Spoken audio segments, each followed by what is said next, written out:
verrassingen. Ik vind het ook eens zeker als je weet wanneer ik jarig ben. Vind ik wel top. Want er is vraag. Oh, wacht even. Kom eens even jongens. Even een stukje dit naar voren toe. We hebben een verrassing voor jou. Even kijken.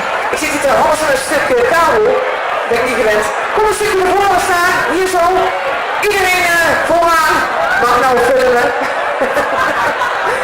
En dan mag jij hier komen staan. En dat is een verrassing voor jou hoor. Dus we beginnen gewoon. Ik help jou, ik help jou.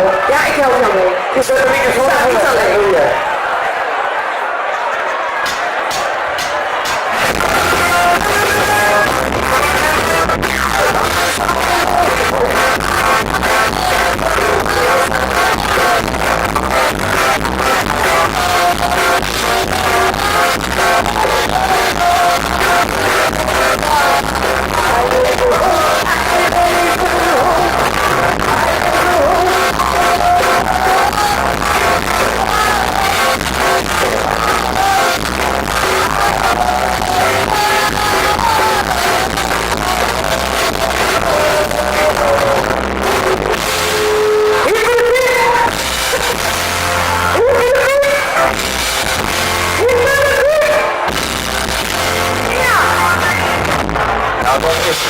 Uit het hart gezet. Ja, dus echt, zoveel maanden hebben we er al afgesproken van we gaan een keertje volgen.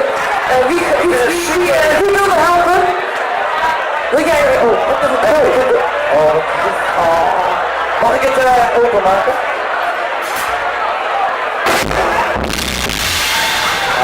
Nou, laat eens even zien. Even snel. Een kaart gekregen jongens.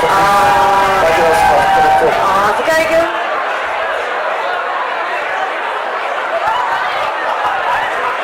Hij is in 29 bakken voor dit. Nee, dat zou ik niet doen. Nee, je zou het voor jezelf houden. Dat zou je zeker voor jezelf houden.